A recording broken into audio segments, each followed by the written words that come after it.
Good afternoon, y'all. It is, I guess about 2:15. It is 94 degrees outside. It is muggy, and I have been avoiding coming out here all day. But I thought I would take a little bit of time, take a little lunch break, and record the Tuesday tally, and just kind of walk around and show you guys what we've got going on. Because it's so hot, I'm really not going to spend a whole lot of time out here today.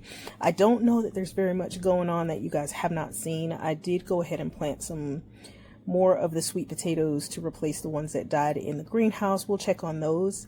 And I know I've got some squash plants that I need to start pulling out. It is so hot that this is the time of year that all of our plants that should be able to grow through the summer start to suffer. Beans start to drop their flowers, and large leafy plants, they just have a really hard time staying hydrated. We'll get into all that in another video, going into how transpiration works with plants and why it is so difficult to grow things down in South Florida when everybody thinks that we have such a long growing season. We do technically have a long growing season. However, for particular vegetables, it's a really short window of time that we have that we can grow them before our heat comes in and starts to melt the plants into nothingness. So let me go ahead and get started with this Tuesday tally, and we will start right here in the garage where we always do with the tomato experiment. So here we are in the garage. You guys can see that some of the tomatoes are putting on some significant growth, gaining some height. They are not filling out like I would like to see them do, like they would be doing if they were outside getting all of the sun and the rain and all kinds of other things. Let me just move this fan out of the way so that I don't trip over it. But the plants are putting on some growth, so I have not given up on them yet. But our little experiment, I don't know, I'm kind of having second thoughts about some of it because they're struggling. They're struggling. A few of them are flowering already, but I don't know if this is going to work. Now, it has gotten extremely hot in the last couple weeks, and the plants started struggling a little bit more during that time. Our water heater, I've explained before, is a hybrid, so kind of has its own little air conditioner built into it to help take the heat from the garage and heat the water in the tank. That is definitely keeping it a little bit cooler in the garage than it normally would be, but I don't know if it's enough to make a real difference. And then the other thing that we've been dealing with a lot with the tomatoes is mealybugs. I've had to spray the plants more than I like to spray any of my plants, and I am using spinosad and neem oil to keep the mealybugs at bay. I don't really see an infestation right now since my last spraying almost a week ago. There are a couple of mealybugs that I do see here and there, but not so many that I'm like hyper focused on them and I feel like I need to take care of them right this second. So I don't know what's going to happen with these tomatoes. I trust that I'll get a few, but I'm definitely not going to get what I wanted to get out of them, but that's okay. Gardening is one big science experiment, and you never know if something's going to work until you try. And I will probably try it again, but I think I'm going to try it again in the fall and try to grow the tomatoes early. So I've started pulling out my seed trays. I'm going to get those all clean and go ahead and start some of my seeds so that I'm ready in the fall to replant all of these pots with the tomatoes that I was hoping to be able to grow through the summer. Moving on out, I did post a video of me harvesting this top tier of Austrian crescent potatoes. I'm gonna leave these until the plants totally die back, unless I happen to need some more potatoes and I will steal from them again. But they're almost done, guys. I mean, if I can get these to the end of May when they're supposed to, or at the middle of June, the potatoes will size up a whole lot more. I'm not upset at all with the ones that I pulled from the container yesterday. They were delicious. I ended up putting all of them into the pot with the roast, and we ate most of them. I won't lie to you. We did have a few left over that are in the refrigerator for, you know, another meal, but there weren't very many that were left. So if you get a chance and you want to try out a different potato, the Austrian Crescent fingerling potato produces very well in a small container, and it's worth your time. The okras here, I have been consistently pulling them, and that's been really, really good.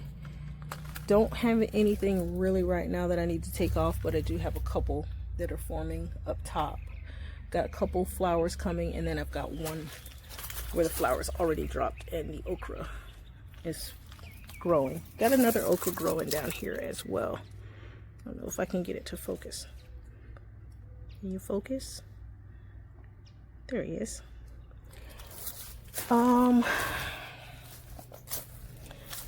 These beans over here that I dropped in are Romano Perpiats, and I am getting a little bit of sun scald on the leaves. I don't know why they've been out here.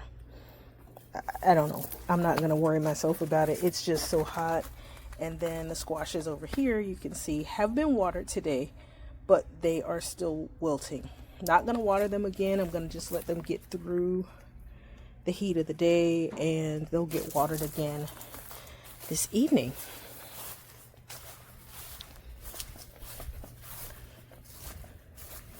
This is the container with the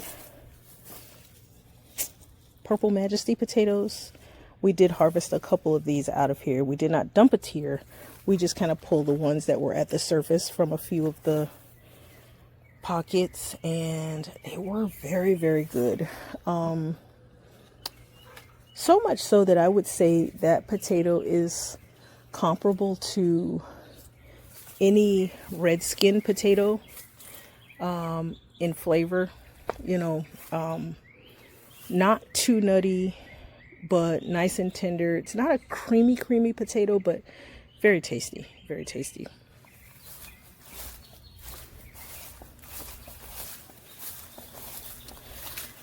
Did a little bit of clean out over here. I think there will be a green stalk that's going to go in this spot. I'm not sure yet.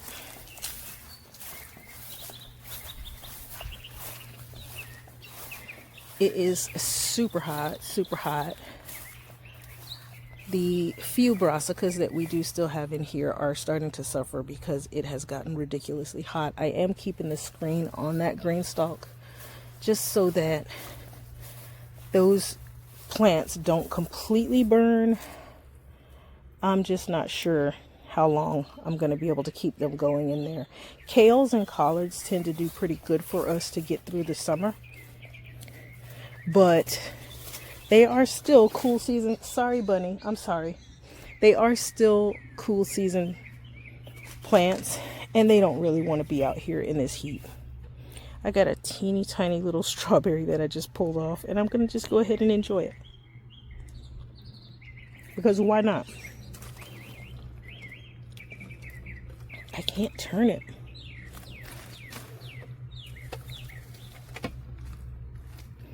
All right, give it a little bit of a turn. So we've got a couple of sweet potatoes that we've dropped in here. I believe these are Covington sweet potatoes that I put into a couple of these tiers. And then, of course, we've got the collards and kales still going. And I mean, I'm just trying to keep them hydrated and get them through the summer. I may have to put another shade cloth on here to help them out. This is the northwest corner of the house, so it doesn't get much hotter than this. We've got a ton of dill seed here. pretty is that? I need to get these before they drop, because I don't want a ton of dill growing right here. It looks like I've already missed some, but I can use this dill seed to replant and not have it just popping up down here in my rocks. Let's see what these strawberries look like here. They're getting tired. They're really hot.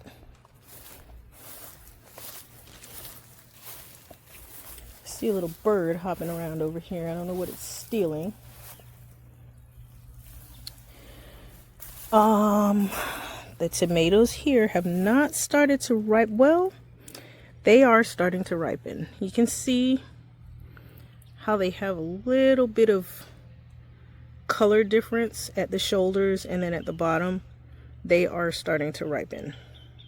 So that is the red currant, and I don't know if y'all can see how many red currant tomatoes are here, but they are everywhere. I can't even begin to count how many there are. This plant is not covered, and I know I'm gonna have a problem with the birds. They're not gonna let me get any of these as they start to ripen, so I'm gonna have to start watching these every single day. Now we also have red cherry tomatoes that are here. These guys are not quite as far along as these. You can see the color difference a little bit better.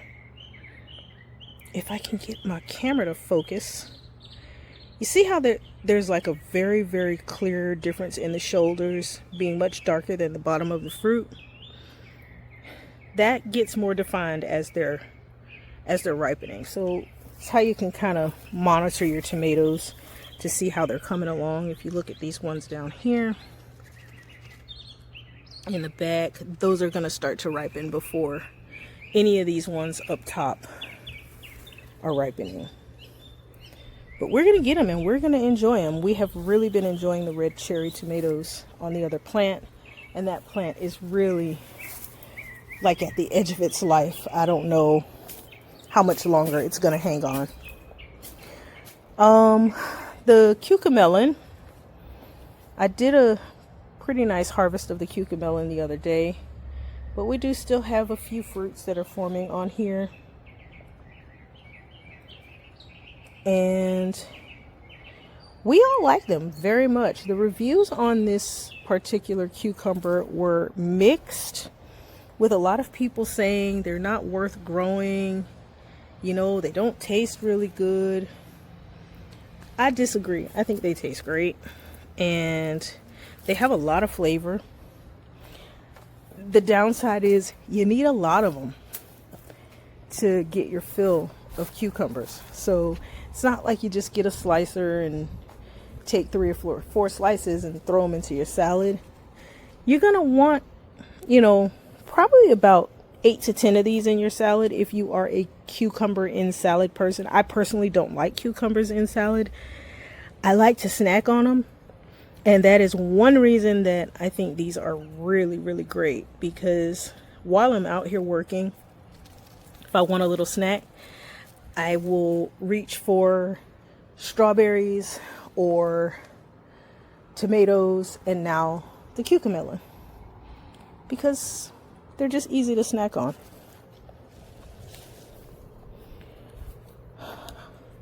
I have officially broken a sweat and I don't want to be out here anymore. But let's see if I can work through this. I did not take all of the red cherries off of this plant yesterday for dinner. And you can see how much more, oh great, spider web. You can see how much more several of them have already ripened up. The bee is like flying past my head and making my ears ring because he doesn't want me out here. I'm gonna give him his space. I've not come out here to pick beans in a couple of days, as you can see. And this is what happens when you miss bean picking days. You have overgrown beans. But I will get out here. I'm just not going to do this right now. There's a few beans out here that are way past prime. But like I've said before, we don't care if the beans are a little bit past prime. We still cook them and eat them right along with the nice small tender ones. You know, if you're cooking them, it doesn't really matter a whole lot. They're gonna have a nice beany flavor. I said I wasn't gonna do this, didn't I? But I gotta take them off because they're so big. I don't want these guys to be huge tomorrow, because I may not get back out here tonight to pick them. But you know, just like that, just little half a handful of beans. Let's see what's going on over here.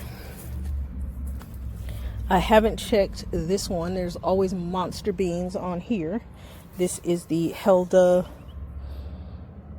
pole bean, and if you look right there, you'll see two that have gone ahead and reached about 6.5 inches long. I'm sure there's more down there, but I'm not gonna get off track and start going down there looking for them. I see a couple of the zinnias that are starting to come up here. It has been very dry. We did get a good rain the other day, so that will probably go ahead and trigger these guys to come on up. Our Christmas lima beans are filling in nicely. These, I'm just letting them hang out until they all die back. So doesn't look like I'm going to be able to get my sweet potatoes in here, but that is okay. The solution that I came up with, I was getting a little bit worried when I ordered the additional sweet potatoes. I'm going to put them in green stalks. That's my solution. Call me crazy, but I got to have somewhere to go with them. I spent the money on those slips and I don't want them all to die. So I've got to put them somewhere, and why not add a couple of green stalks, which I really, really enjoy growing in. Check out the flower on the dragon fruit. How pretty is that? That thing's gonna be huge. That dragon fruit was a cutting from my grandfather's plant, and it's been, oh my gosh, 22 years since my grandfather passed away. So I like to come out here and see some of his plants. The aloe that I transplanted down there is also a pup from his original aloe.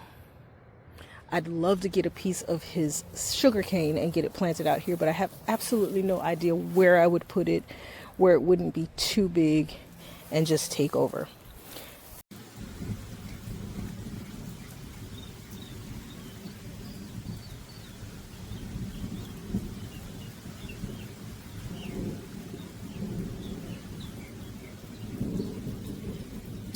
All right, y'all. Well,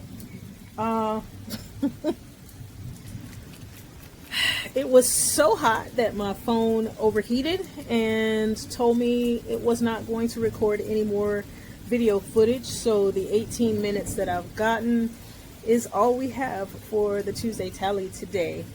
Because now that I am back home from picking up my son from school, it's raining.